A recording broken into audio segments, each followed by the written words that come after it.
രോഹിതേട്ടാ, ഈ കഴിഞ്ഞ നിയമസഭാ തെരഞ്ഞെടുപ്പിന്റെ പ്രചാരണ പരിപാടികളിലെല്ലാം യു ഡി എഫിന്റെ പ്രധാന ആയുധം എന്ന് പറയുന്നത് ഷാഫി പറമ്പിലായിരുന്നു. അദ്ദേഹം കേരളത്തിൽ അങ്ങോളം ഇങ്ങോളം ഓടി നടന്ന് പ്രചാരണം നടത്തുന്ന കാഴ്ചകൾ, അദ്ദേഹത്തിന്റെ റോഡ് ഷോകളിലേക്ക് ആയിരക്കണക്കിന് ജനങ്ങൾ ഒഴുകിയെത്തുന്ന കാഴ്ചകളൊക്കെ നമ്മൾ കണ്ടതാണ്. പക്ഷേ കഴിഞ്ഞ ദിവസം റിപ്പോർട്ടർ ടിവിയുടെ മീറ്റ് ദ എഡിറ്റേഴ്സിൽ ഇരുന്ന് അവരുടെ മേധാവിയായ ആന്റോ അഗസ്റ്റിൻ പറഞ്ഞൊരു പരാമർശമുണ്ട്. ഷാഫി പോകുന്നതെല്ലാം മുസ്ലിം ഭൂരിപക്ഷ മേഖലകളിലാണെന്നും ഷാഫി പോകുന്നിടത്തെല്ലാം മുസ്ലിം ഏകീകരണമാണ് നടക്കുന്നത് എന്നൊക്കെയാണ്. അപ്പോൾ ഷാഫി ശരിക്കും മുസ്ലിം വോട്ടുകൾ മാത്രം പ്രതീക്ഷിച്ചാണോ തിരുവനന്തപുരം മുതൽ കാസർഗോഡ് വരെ ഇങ്ങനെ ഓടി നടന്നത്? മേഘാജസ്റ്റിൻ പറഞ്ഞ ആ പരാമർശത്തിൽ ഒരു ചെറിയ തിരുത്തലോട് കൂടി ഞാൻ തുടങ്ങാം. കേരളത്തിൽ യു ഡി എഫിന്റെ പ്രധാന ആയുധം ഷാഫി പറമ്പിലായിരുന്നു എന്ന് പറഞ്ഞു. പ്രധാന പ്രചാരകൻ ഷാഫി പറമ്പിലായിരുന്നു എന്ന് പറഞ്ഞു. അങ്ങനെയല്ല, യു ഡി എഫിന്റെ അനേകം പ്രചാരകരിൽ സ്റ്റാർ ക്യാമ്പയിനേഴ്സിൽ ഒരാൾ ഷാഫി പറമ്പിലായിരുന്നു എന്ന് തിരുത്താനാണ് ഞാൻ ആഗ്രഹിക്കുന്നത്. ഷാഫി പ്രചാരണത്തിൽ ഇറങ്ങുന്ന സാഹചര്യം നമ്മൾ മനസ്സിലാക്കണം. എല്ലാ എം പിമാരും പ്രചരണ രംഗത്ത് സജീവമായി ഉണ്ടായിരുന്നു. അതിൽ താരതമ്യേന ചെറുപ്പക്കാരനും ആളെ കൂട്ടാൻ കഴിവുള്ളവരും നന്നായി സംസാരിക്കാൻ കഴിവുള്ളവരുമായ ഷാഫി പറമ്പിൽ കൂടുതൽ മണ്ഡലങ്ങളിൽ പ്രചരണം നടത്തി. ഇതുപോലെ തന്നെ മണ്ഡലങ്ങളിൽ പ്രചരണം നടത്തിയ മറ്റൊരു നേതാവ് കെ സി വേണുഗോപാലാണ്. ഇതിന്റെയൊക്കെ കാരണം എന്ന് പറയുന്നത് ഷാഫി പറമ്പിലും കെ സി വേണുഗോപാലും ഒന്നും മത്സരരംഗത്തില്ല. കെ സി വേണുഗോപാൽ ദേശീയ തലത്തിൽ ഇന്ത്യൻ നാഷണൽ കോൺഗ്രസിന്റെ സംഘടനാ ചുമതലയുള്ള ദേശീയ ജനറൽ സെക്രട്ടറിയായി പ്രവർത്തിക്കുന്നു. അദ്ദേഹം കൂടുതൽ കേരളത്തിലെ രാഷ്ട്രീയത്തിൽ കേരള ഇലക്ഷനിൽ കൂടുതൽ കോൺസെൻട്രേറ്റ് ചെയ്യുന്നു. ഷാഫി പറമ്പിലിന്റെ പോസ്റ്റ് എന്താ? കേവലം ഈ പറയുന്നവരെല്ലാം മറന്നു പോകുന്നൊരു കാര്യമുണ്ട്. ഷാഫി പറമ്പിൽ കേവലം വടകര എം പി മാത്രമല്ല, ഇന്ത്യൻ നാഷണൽ കോൺഗ്രസിന്റെ വർക്കിംഗ് പ്രസിഡന്റ് കൂടിയാണ് ഷാഫി പറമ്പിൽ എന്ന കാര്യം മറന്നു പോകും.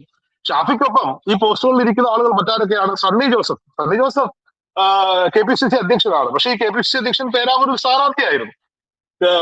ഇത് കെ പി സി സി അധ്യക്ഷന്റെ ചുമതല മറ്റൊരാളിലേക്ക് കൊടുത്താൽ അത് ചില തർക്കങ്ങൾക്കും വിതർക്കങ്ങൾക്കും കാരണമാകുമെന്നുള്ളത് കൊണ്ട് മറ്റാർക്കും ഈ പറയപ്പെടുന്ന തരത്തിൽ ചുമതല കൊടുത്തിരുന്നില്ല. ചുമതല കൊടുക്കേണ്ട കാര്യമില്ല. കാരണം കെ പി സി സി അധ്യക്ഷന്റെ അഭാവത്തിൽ കാര്യങ്ങൾ ക്രോഡീകരിക്കാനാണ് ഈ പറയപ്പെടുന്ന വർക്കിംഗ് പ്രസിഡന്റുമാരെ വെച്ചിരിക്കുന്നത്. മറ്റു വർക്കിംഗ് പ്രസിഡന്റുമാർ ആരൊക്കെയാണ്? പി സി വിശ്വനാഥും എ പി അനിൽകുമാറും ഷാഫി പറമ്പിലുമാണ് മറ്റു വർക്കിംഗ് പ്രസിഡന്റുമാർ.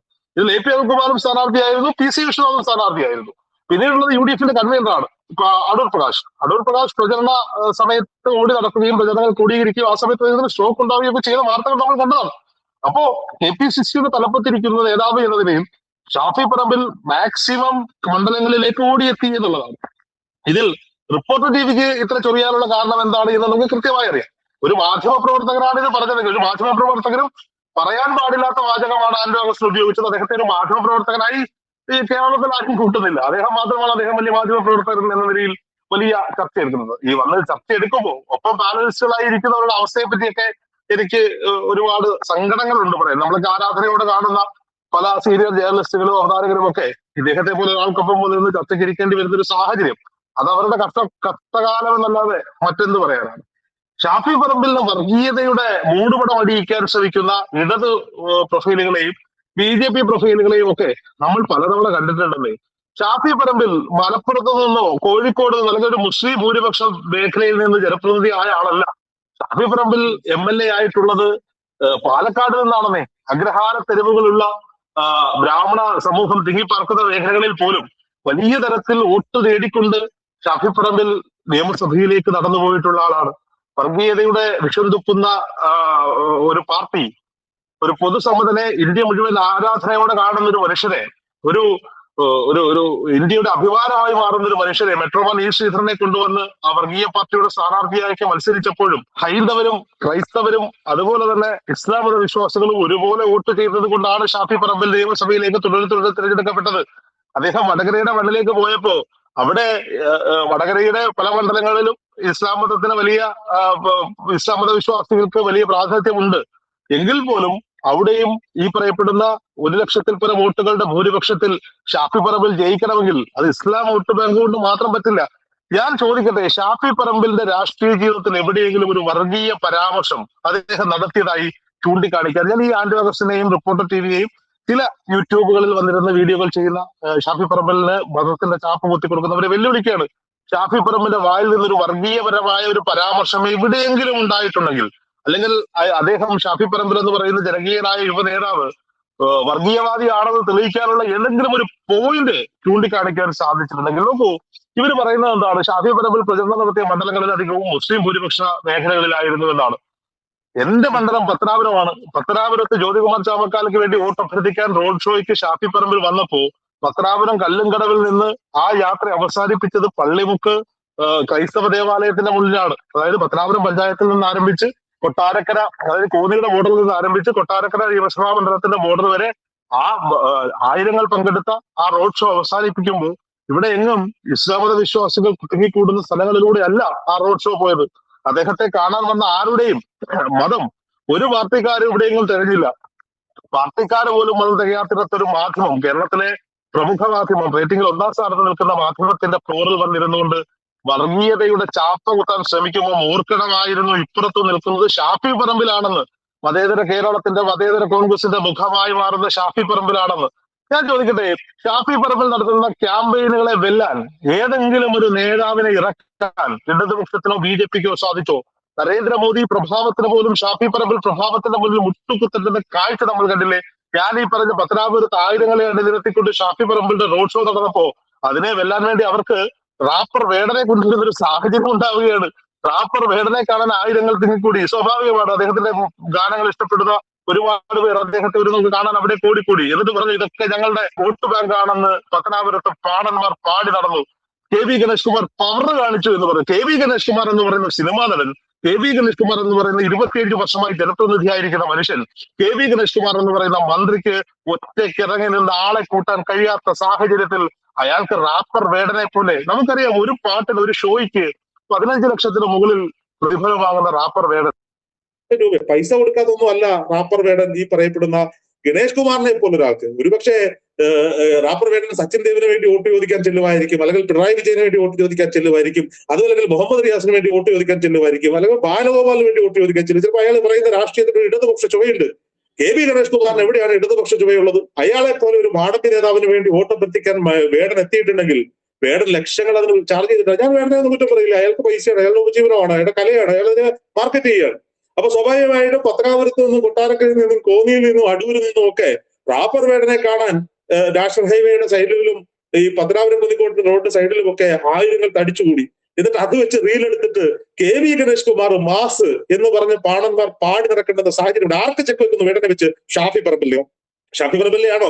ഈ മനുഷ്യൻ എത്ര മനുഷ്യനാണ്? പത്തനാപുരത്ത് അദ്ദേഹം എത്തിയപ്പോൾ, കൊട്ടാരക്കര അദ്ദേഹത്തെ ഞാൻ കണ്ടുകൊണ്ടിരിക്കുകയാണ്. കോന്നിയിൽ പ്രചരണം അവസാനിപ്പിച്ച് പത്തനാപുരത്ത് കോന്നിയുടെ ബോർഡറിൽ നിന്ന് പത്തനാപുരത്തേക്ക് വണ്ടിയിൽ കയറുന്നു, പത്തനാപുരത്ത് നിന്ന് വന്നിട്ട് കൊട്ടാരക്കരയിൽ മറ്റൊരു വണ്ടിയിൽ കയറുന്നു, അവിടെ നിന്ന് കുന്നത്തൂരിൽ ഒരു വണ്ടിയിൽ കയറുന്നു, അവിടെ നിന്ന് കുണ്ട്രയിൽ ഒരു വണ്ടിയിൽ കയറുന്നു, പിന്നീട് ചവറയിൽ, അങ്ങനെ അങ്ങനെ അങ്ങനെ അങ്ങനെ ഒരു ജില്ലയുടെ മുഴുവൻ മണ്ഡലങ്ങളിലൂടെയും ജനങ്ങളെ കൂട്ടാൻ സാധിക്കുന്നുണ്ടെങ്കിൽ ഇന്നിന്റെ രാഷ്ട്രീയത്തിൽ അയാളുടെ പേര് ഷാഫി പറമ്പിൽ എന്ന് തന്നെയാണ്. അതിന് കാരണമുണ്ട്. നമ്മളൊക്കെ തന്നെ പറയില്ലേ, അപ്പന് പറഞ്ഞാൽ അപ്പടി ഇരിക്കണം, അച്ഛന്റെ രാഷ്ട്രീയം എന്നൊക്കെ പറയില്ലേ? യഥാർത്ഥത്തിൽ ഇത് ഗുരുത്വത്തിന്റെ രാഷ്ട്രീയമാണ്. കഴിഞ്ഞ നിയമസഭാ തെരഞ്ഞെടുപ്പിൽ എനിക്ക് ഓർമ്മയുണ്ട്, ഞാൻ വോട്ട് ചെയ്ത പത്തനാപുരം നിയോജക മണ്ഡലത്തിൽ UDF സ്ഥാനാർത്ഥിയുടെ ഇലക്ഷൻ കൺവെൻഷൻ ഉദ്ഘാടനം ചെയ്യാൻ ഒരു വന്ധ്യവയോധികനായ ഒരു മനുഷ്യൻ ഇന്നോവ കാറിൽ വന്നിറങ്ങിയപ്പോ അവിടെ ഒഴുകിയെത്തിയ ആയിരങ്ങൾ, അവിടെ ഉണ്ടായ ഓളം, അവിടെ ഉണ്ടായ മുദ്രാവാക്യം വിളികളൊക്കെ നമ്മൾ കണ്ടതാണ്. ഞാൻ കണ്ടതാണ്, നേരിട്ട് കണ്ടതാണ്. ആ മനുഷ്യൻ ഇന്ന് ജീവിച്ചിരിപ്പില്ല, ആ മനുഷ്യൻ ഇന്ന് സ്വർഗ്ഗലോകത്താണ്. അദ്ദേഹത്തിന്റെ മരണശേഷവും പത്തനാപുരത്ത് ആളിപ്പടരുന്നൊരു തീയുണ്ട്. ഉമ്മൻചാണ്ടി ഓർമ്മകളിൽ ആളിപ്പടരുന്നൊരു തീ. ആ തീ ആളി കത്തുമെന്ന ഭയത്തിലാണ് ഇന്നിന്റെ ഇടതുപക്ഷം. അന്ന് ജനങ്ങളിൽ കണ്ട അതേ ആവേശം പിന്നീട് കണ്ടത് അദ്ദേഹത്തിന്റെ അരുമ ശിഷ്യന്മാരിൽ ഒരാളായ ഷാഫി പറമ്പിൽ ആ മണ്ണിലേക്ക് വന്നെത്തപ്പോഴാണ്. അവിടെ ഒരു ഫാൻ മെയ്ഡ് വീഡിയോ ഇറങ്ങിയിരുന്നു. ജ്യോതികുമാർ ചാമക്കാലയുടെ PR ടീമോ ജ്യോതികുമാർ ചാമക്കാലയുടെ ടീമോ ചെയ്തതല്ല. അവിടുത്തെ ഒരു ഫോട്ടോഗ്രാഫി കമ്പനി, എനിക്കറിയാവുന്ന എന്റെ ഒരു സുഹൃത്താണ്, അവന്റെ കമ്പനിയുടെ വാട്ടർമാർക്കോട് കൂടി ഇറങ്ങിയ ഒരു വീഡിയോ. ആ വീഡിയോ കഴിഞ്ഞ ദിവസം പ്രമുഖ മാധ്യമങ്ങളുടെയൊക്കെ റീലിൽ ആ വീഡിയോ ഞാൻ കണ്ടു. ജ്യോതികുമാർ ചാമക്കാലയും ഷാഫി പറമ്പിലും ഒരുമിച്ച് ഓപ്പൺ ജീപ്പിന്റെ മുന്നിൽ നിന്ന് ജനങ്ങൾക്ക് കൈ കൊടുക്കുമ്പോ ഒരു ഫ്രാക്ഷൻ ഓഫ് സെക്കൻഡ്സ് ഷാഫി പറമ്പിലിന്റെ സ്ഥാനത്ത് ഉമ്മൻചാണ്ടിയുടെ ദൃശ്യം കൂട്ടിച്ചേർത്തൊരു ഒരു വീഡിയോ, ഒരു ഫാൻമെയ്ഡ് പോസ്റ്ററാണ്. ഉമ്മൻചാണ്ടിയോടും ഇഷ്ടം കൊണ്ട്, ഷാഫി പറമ്പിനോടും ഇഷ്ടം കൊണ്ട് ആരോ ചെയ്തൊരു റീലാണ്.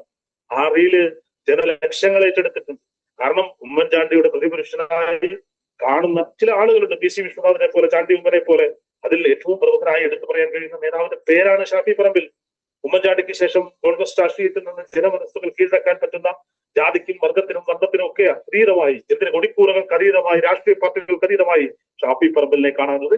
ഞാൻ ഈ ഷാഫി പറമ്പിൽ പത്തനാപുരത്ത് വന്നപ്പോ ഒരു മാധ്യമ പ്രവർത്തകരുടെ നിലയിൽ തുടങ്ങിയെടുത്ത് നിന്നോടി അടുത്തൊരു ക്ലിപ്പ് എടുക്കാൻ വേണ്ടി എന്റെ ക്യാമറമാനോടൊപ്പം കുന്നിക്കോട് ജംഗ്ഷനിൽ വന്നപ്പോ അവിടുത്തെ DYFI-യുടെ ഒരു നേതാവ്, എനിക്കറിയാം, എന്റെ കൂടെ പഠിച്ച ഒരു സുഹൃത്ത്, പറഞ്ഞ പേര് പറയാൻ ആഗ്രഹിക്കുന്നില്ല, KV ഗണേഷ് കുമാറിന് വേണ്ടി വലിയ സൈബർ പോരാട്ടങ്ങളും വലിയ പ്രചരണ പേരുകളിലും ഒക്കെ നേതൃത്വം കൊടുക്കുന്ന DYFI-യുടെ ഒരു നേതാവ് ആ ചായക്കടയിൽ വന്ന് എന്നോട് കാര്യം പറഞ്ഞു നിൽക്കുന്നു. ഷാഫി പറമ്പിൽ വാഹനം വണ്ടിലേക്ക് വരുമ്പോൾ അവന്റെ ശരീരം, അവന്റെ കണ്ണുകൾ അറിയാതെ വലത്തേക്ക് തിരിഞ്ഞ് ആ വാഹനത്തിലേക്ക് പോകുന്നത് ഞാൻ നോക്കി നിന്നു. അപ്പൊ അദ്ദേഹത്തിന്റെ സുഹൃത്തായ ഒരാൾ പറഞ്ഞു, സത്യം പറയണം, അത് ഈ ഷാഫി പറമ്പിലെ കാണാനല്ലേ ഇവിടെ വന്ന് നിൽക്കുന്നത്. അതെ, ഇടതുപക്ഷ രാഷ്ട്രീയം പേറുന്ന യുവാക്കൾക്ക് പോലും ആവേശമാണെന്ന് ഷാഫി പറമ്പിൽ അംഗീകരിക്കാൻ സാധിക്കുന്നില്ല എന്നുള്ളതാണ്. അദ്ദേഹത്തിന് എന്തിനാണ് ഈ വർഗീയതയുടെ ചാപ്പ കുത്തുന്നത്? വർഗീയതയുടെ ചാപ്പ കുത്തുന്നവർ ഓർക്കണം, അദ്ദേഹം ഷാഫി പറമ്പിൽ ഉമ്മൻചാണ്ടിയുടെ ശിഷ്യനാണ്. ഇവിടുത്തെ ജനസമ്പർക്ക സദസ്സുകളിൽ ഒഴുകിയെത്തിയ ജനലക്ഷങ്ങൾക്ക് മുന്നിലേക്ക് നിന്റെ ജാതിയേത, നിന്റെ മതമേത, നിന്റെ വർഗമേത, നിന്റെ രാഷ്ട്രീയമേത, നിന്റെ നാടേത എന്ന് ചോദിക്കാതെ അവർക്ക് വേണ്ടുന്ന പ്രശ്നങ്ങൾക്ക് തീർപ്പ് കൽപ്പിച്ചു കൊടുത്ത ജനകീയനായ നേതാവിന്റെ ശിഷ്യനാണ് ഷാഫി പറമ്പിൽ. ഒരു ഗുരുവിന്, ഒരു രാഷ്ട്രീയ ഗുരുവിന് കൊടുക്കാൻ പറ്റുന്ന ഏറ്റവും വലിയ ദക്ഷിണയാണ് അദ്ദേഹത്തിന്റെ രാഷ്ട്രീയം. ഒരുപക്ഷെ റിപ്പോർട്ടർ ടിവിക്ക് ഇത്ര കൊള്ളാൻ ഞാൻ കുറ്റമൊന്നും പറയുന്നില്ല. റിപ്പോർട്ടർ ടിവിയുടെ പാനലിൽ പല മതങ്ങളിലുള്ളവരുണ്ട്. ഈ പറയപ്പെടുന്ന ഈ മീഡിയ വണ്ണിന്റെ ചർച്ച, ഞാൻ മീഡിയ വണ്ണിന്റെ ചർച്ചകൾ, അവരുടെ അടുപ്പ് കൂട്ടി ചർച്ച എന്നൊക്കെ നമ്മൾ കളിയാക്കുന്ന ചർച്ചകൾ പല വിഷയങ്ങളിലും എനിക്ക് എതിർപ്പുണ്ടെങ്കിലും അവർ പറഞ്ഞൊരു കാര്യമുണ്ട്. കേരളത്തിൽ ഏതെങ്കിലും ഒരു ഇസ്ലാം നാമധാരിയായ, ഇസ്ലാം മതത്തിൽ വിശ്വസിച്ച ഒരു നേതാവ് മരണപ്പെട്ടാൽ മാധ്യമങ്ങൾ എഴുതും തികഞ്ഞ മതേതരവാദിയായിരുന്നു അദ്ദേഹം. എല്ലാ ഇസ്ലാമുകളെയും, ഇസ്ലാം മത വിശ്വാസികളെയും വർഗീയതയുടെ ചാപ്പ കുത്തുന്ന മാധ്യമ പ്രവർത്തനം ആരംഭിച്ചിട്ട്, ആ നെറുകെട്ട രാഷ്ട്രീയ മാധ്യമ പ്രവർത്തനം ആരംഭിച്ചിട്ട് ഒരുപാട് കാലമായി നേതാവ് അതിന്റെ പുതിയ തുറന്നു പറച്ചിലുകളുടെ മാനങ്ങൾ തേടുകയാണ് ആന്റോ അഗസ്റ്റിൻ. അദ്ദേഹത്തിന്റെ ഉള്ളിൽ കിടക്കുന്ന വർഗീയത, ആന്റോ അഗസ്റ്റിന്റെ ഉള്ളിൽ കിടന്ന വർഗീയത, ഉള്ളിൽ കിടന്ന ഇസ്ലാം മത വിരോധം പുറത്തേക്ക് വന്നതാണ്. ചാണ്ടി ഉമ്മൻ എത്രയോ മണ്ഡലങ്ങളിൽ സ്ഥാനാർത്ഥിയായിരിക്കുമ്പോൾ പ്രചരണത്തിന് പോയി. കുട്ടിക്കലാശം പോലും അദ്ദേഹം ആഘോഷിച്ചത് CR മഹേഷിനൊപ്പമായിരുന്നു, ചവറയിലായിരുന്നു, അങ്ങനെ പലയിടങ്ങളിലായിരുന്നു. എന്റെ ക്രൈസ്തവ മേഖലകളിലാണ് ചാണ്ടി ഉമ്മൻ പ്രചരണത്തിന് പോയത് എന്ന് പറയാൻ ഇവർക്ക് സാധിക്കുന്നില്ല. ചാണ്ടി ഉമ്മൻ പോകുന്ന മേഖലകളിൽ എവിടെയെങ്കിലും അവിടുത്തെ ജനങ്ങളുടെ മതം ഇവർ തികയുന്നുണ്ടോ? ചാണ്ടി ഉമ്മൻ തികഞ്ഞ ക്രൈസ്തവ മത വിശ്വാസിയാണ്. പുതുപ്പള്ളി പള്ളിയുമായി അടുത്ത ബന്ധം സൂക്ഷിക്കുന്നവരാണ്. അച്ഛനെ പോലെ തന്നെ എല്ലാ ഞായറാഴ്ചകളിലും എല്ലാ ദിവസങ്ങളിലും അച്ഛന്റെ കല്ലറയിലേക്ക്, പുതുപ്പള്ളി പള്ളിയിലേക്ക് ഓടിയെത്തുന്ന ആളാണ് ചാണ്ടി ഉമ്മൻ. ചാണ്ടി ഉമ്മൻ ക്രൈസ്തവ വോട്ടുകൾ ഏകോപിപ്പിക്കാൻ നടക്കുകയാണെന്ന് ഇവർ പറയാത്തു. എന്താണ് ഇവർക്ക് അത് പറയാൻ സാധിക്കാത്തത്? KC വേണുഗോപാൽ പോകുമ്പോ അദ്ദേഹം ഹൈന്ദവ രാഷ്ട്രീയത്തിന്റെ ആളാണ് അവർക്ക് പറയാൻ കഴിയാത്തത് എന്താണ്? ഇതുപോലെ തന്നെയാണ് NK പ്രേമചന്ദ്രൻ എവിടെയെങ്കിലും ഒരു പ്രവർത്തനത്തിന് പോയാൽ, കാരണം NK പ്രേമചന്ദ്രൻ മറ്റൊരു വാക്കുകൾ കൊണ്ട് ആളുകളെ പിടിച്ചിരുത്താൻ കഴിയുന്ന, മനസ്സു മാറ്റാൻ കഴിയുന്ന ഒരു നേതാവാണ്. NK പ്രേമചന്ദ്രന് സംഘിച്ചാപ്പ കുത്തി കൊടുക്കുന്നത് ഇതുകൊണ്ടാണ്. CR മഹേഷിന് സംഘിച്ചാപ്പ കുത്തി കൊടുക്കുന്നത് ഇതുകൊണ്ടാണ്. അവർക്കൊക്കെ സംഘിച്ചാപ്പയാണ് കൊടുക്കുന്നത്, വർഗീയവാദി എന്ന ചാപ്പയല്ല. അവരൊക്കെ BJP അനുഭാവികളാണ്. ഹൈന്ദവ നാമധാരികളെ BJP-കളാക്കിക്കൊണ്ട്, ഇസ്ലാം മത നാമധാരികളെ തീവ്രവാദികളാക്കിക്കൊണ്ട് എത്ര കാലം ഈ നാടിന്റെ നല്ല രാഷ്ട്രീയം മുന്നോട്ട് കൊണ്ടുപോകാൻ സാധിക്കും? അത്യന്തം മ്ലേച്ഛകരമായ പരാമർശം. മ്ലേച്ഛകരം എന്ന് പറഞ്ഞാൽ മ്ലേച്ഛകരം. ഈ അധികാരം UDF-ന്റെ കരങ്ങളിലേക്ക് എത്താൻ പോകുന്നു എന്ന് നാട് മുഴുവൻ ചർച്ച ചെയ്യുമ്പോഴും അഹങ്കാരത്തിന്റെ മാധ്യമപ്രവർത്തനം നടത്തുന്ന ഇവർക്കൊക്കെ ജനം മറുപടി കൊടുത്തിട്ടുണ്ട്. അത് 4-ാം തീയതി ഒരു 11 മണിയോടുകൂടി വരും. കഴിഞ്ഞ ദിവസം കണ്ണൂരിന്റെ മണ്ണിൽ പ്രതിഷേധം അറിയിച്ച KSU പ്രവർത്തകരെ ചെടിച്ചട്ടികൊണ്ട് തലക്കടിച്ച് രക്ഷാപ്രവർത്തനത്തിൽ നടത്തിയ ഒരു സുരക്ഷാ ഉദ്യോഗസ്ഥനെതിരെ ഒരു KSU-ന്റെ നേതാവ് ഫേസ്ബുക്കിൽ ഒരു പോസ്റ്റ് ഇട്ടപ്പോ, മറന്നിട്ടില്ല ഒന്നും എന്നൊരു പോസ്റ്റ് ഇട്ടപ്പോ ഇവിടെ വെച്ച് ചർച്ച ചെയ്തല്ലോ. മറക്കണമോ? ഒരു പോലീസുകാരന്റെ ധർമ്മമാണ് ചെയ്തതെങ്കിൽ അതെല്ലാം മറന്നിട്ടുണ്ടാവും. പോലീസുകാരന്റെ ധർമ്മമാണോ അവിടെ കാട്ടിക്കൂട്ടിയത്? അദ്ദേഹത്തിന്റെ പ്രൊഫൈൽ പിക്ചറുകളൊക്കെ വെച്ചിട്ട് ഇപ്പോൾ പോസ്റ്റുകൾ വരുന്നുണ്ട് ഇടത് സൈബറിടങ്ങളിൽ, അയാൾ വലിയ സഖാവാണ് എന്ന് തരത്തിൽ. അപ്പൊ അയാൾ പോലീസുകാരുടെ ധർമ്മമാണോ, സുരക്ഷാ ഉദ്യോഗസ്ഥരുടെ ധർമ്മമാണോ ചെയ്തത്? മരിക്കാൻ വേണ്ടി തലക്കടിച്ചതല്ലേ ലാത്തിക്ക്? മരിക്കാൻ വേണ്ടി തലക്കടി കൊണ്ടവനും മത്സരിക്കുന്നുണ്ടെന്നേ അവന്റെ മുന്നിലും സല്യൂട്ട് അടിച്ചു നിൽക്കേണ്ടുന്ന ഒരു സാഹചര്യത്തിലേക്ക് പോലീസുകാരെത്തേണ്ട ഒരു സാഹചര്യം ഇന്ന് കേരളത്തിൽ യാഥാർത്ഥ്യമായിട്ടുണ്ട്. ഭരണം നഷ്ടപ്പെടുമെന്ന ഉറപ്പിൽ വലിയ കലാപാഹ്വാനങ്ങൾക്കാണ് ഈ പറയപ്പെടുന്ന ഇടതുപക്ഷത്തിനെ സപ്പോർട്ട് ചെയ്യുന്നു എന്ന് പറയുന്ന ഈ മാപ്രക്കൂട്ടം മുന്നോട്ട് കൊണ്ടുപോകുന്നത്. ഷാഫി പറമ്പിലിന്റെ ജനപ്രീതിയൊന്നും ആന്റോ അഗസ്റ്റിന്റെ വാക്കുകൾ കൊണ്ട് കളയാൻ പറ്റുന്നതല്ല. അയാൾ ഇനിയും ഈ രാഷ്ട്രീയ രംഗത്ത് പൊതുജനങ്ങൾക്കിടയിൽ ഉണ്ടാകും.